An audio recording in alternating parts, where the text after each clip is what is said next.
All right, beginners, so you guys should have a page like this, and this is for history. So what is history? History is God's story of his creation. So mine actually already has your answer on here. I'll take a picture of it at the end and post it for you guys.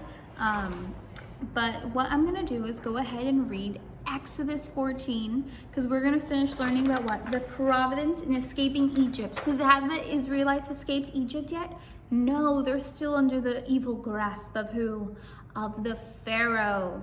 All right, so as I read that, you should have some blue tissue paper. Go ahead and you can glue those, remember, with a glue stick preferably, so it's not too messy, on the ocean right here. These, this right here, that's these little wavy things are the ocean. It's this Red Sea that's split. Now, it's called the Red Sea, but is it red? No, it's, the water is still like blue, or I think that sea's actually not that blue, it's kind of dark. But we're gonna put blue to represent the water, and then you can go ahead and very carefully color in Moses right here with his staff. And then all the Israelites over here, you have clouds. Go ahead and color in the best you can as I read from Exodus 14 as they finish escaping Egypt. All right, so what has happened so far? We saw providence in what? When Moses was saved from being what? Killed as a baby. And then we saw providence in what? Him becoming a prince of the Pharaoh, so he can do what? He can speak to the Pharaoh. Because what happens if you were to go speak to the Pharaoh and say, let these people go, they should not be slaves? What would the Pharaoh do? You would not like that, all right? He would have your head for it, in fact. So because he was brothers with the Pharaoh, Moses was able to talk to the Pharaoh and tell him to let his people go. Now, was Pharaoh a very, let me put it this way, who was Moses's God? Moses's God was what? The God of Abraham, the God of Isaac, the God of Jacob, the one true Jehovah Almighty Lord, right? That was his God, our God, right? Moses and us have the same God, the only God. Now, did the Pharaoh worship our God? No, he didn't worship the God of Moses. He worshiped fake gods. And is that good? No, that's in, remember, one of the 10 Commandments. Have no other idols except for me, God said. So because Pharaoh worshipped fake gods, did he love God? No. And if he didn't love God, did he listen to God? No, I bet he didn't. So when Moses told the Pharaoh to let his people go, do you think the Pharaoh listened? Probably not. He actually didn't listen several times. There was plagues. That means bad stuff happened to the Egyptians because of the fact that Pharaoh would not let the Israelites go. So finally, after a whole bunch of plagues happened, that means a whole bunch of bad stuff happened to Egyptians, Moses went to Pharaoh and he said, will you let our people go? And finally, the Pharaoh said, yes, take your people. I don't want to see any of you guys ever again. So they left, but the Pharaoh changed his mind. So let's finish reading. So the Israelites camped outside of the Red Sea. The king of Egypt was told that his people had escaped. Although they hadn't, the Pharaoh had let them go, but he had changed his mind. So he's very evil. He said, finally, take your people and get out of here. But then he's like, no, I changed my mind. I want to get my slaves back. So he changed his mind. Let's see what happens.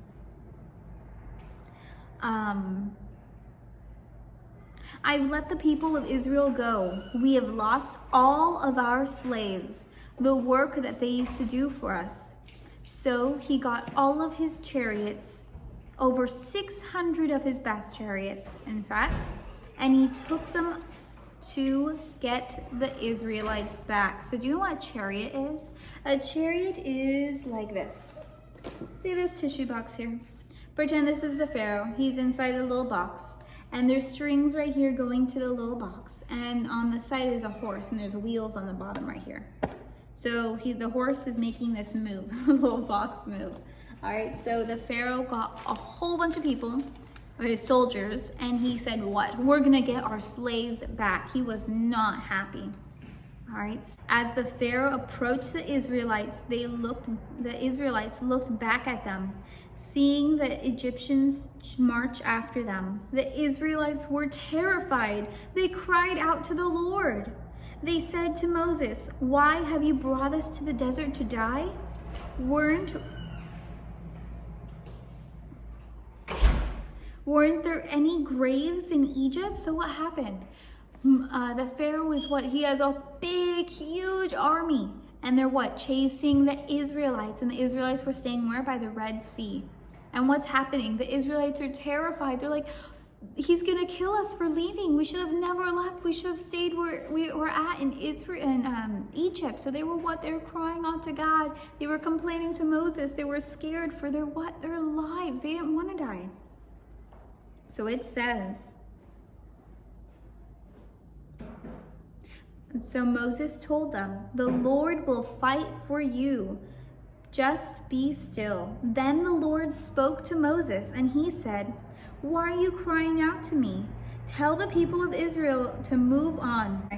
Then the Lord made a pillar of cloud so the Egyptians knew which way to go. The Lord told Moses to reach his hand over the Red Sea, and Moses did.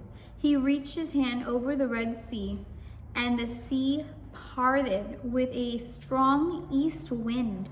All night the Lord pushed back the Red Sea, and he turned the sea into dry land. So what happened? The Lord said, "Don't be scared. I am your God. I'm going to protect you. Just wait." Because what? The Israelites were crying out to God. So he told Moses, "Reach your hand out over the Red Sea." And what happened?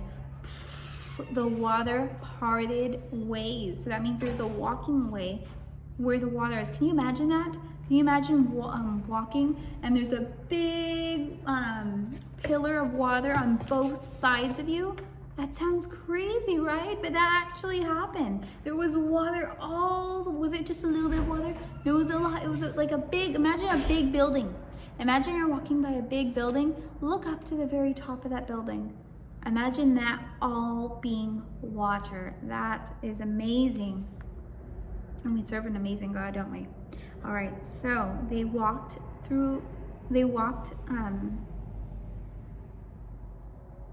was a wall of water on either side of them. The Egyptians chased them. So was it just a little bit of water they had to walk through? No, they were walking all night long through this water. As the Israelites came to the end of the water, and the Egyptians continued to chase them, the Pharaoh's horses and chariots and horsemen followed them into the sea. And then the Lord spoke to Moses again and said, "Reach your hand over the sea. The water will flow back over the Egyptians." And Moses did what he was told. He reached his hand out over the sea. At sunrise, the sea went back into its place. The Egyptians tried to run from the sea, but the Lord swept them away. The water went back to where it was, and the Pharaoh was not able to get the Egyptians. So look at, if the Israelites walked, did they walk a little bit? No, they walked all night long where? To get to the other side of the sea. And once they reached the other side of the sea, who was chasing them? The Egyptians. And what did God tell Moses? He said, "Reach your hand out and the waters will fall back to where they were." And did Moses listen? He did. Did he listen the first or second time? He listened to have obedience the first time, and he did what the Lord said. And what happened? The Pharaoh and his soldiers got washed away, and who was safe? The Israelites were finally safe. Were they slaves anymore? No, they were free from their slavery. They weren't slaves anymore. So, do you guys see the providence of God working here? He worked in Moses' whole life. In fact, he's actually working in your life too. He works in everyone's life because God cares for what? Just one person of his creation? Just one group of his creation? No, throughout his whole creation, there is providence, which is what? God's care and protection for his people or for his creation. All right, so it says God protected his people by opening the Red Sea and letting them pass on dry land. Because what could have happened? God could have opened up the sea. And what happens if you go to the ocean and you're walking on the ocean? The more you get closer to the water, what's wrong with the ground? It's pretty mushy. Can you walk fast on mushy floor? No, that means that the Egyptians could have probably caught up to them. But what did the Lord do? He made the land, even though the water was there for a long time, he made it dry so that way they can go through quickly. So, he letting them pass through the dry land, but the Pharaoh and his army perished as the waters closed up upon them. God used Moses to do many wonders in order to set the people of Israel free. So that is it for today's history, as we got to see more of God's providence in the life of Moses. All right, and let's see what providence is one more time. What is providence? God's care and protection for his creation. Great job. So I'm going to go ahead and put this up here. Group B, make sure we write in cursive, all right? If you need to press pause, go ahead and press pause. Excellent job. All right, so I will see you guys in next history.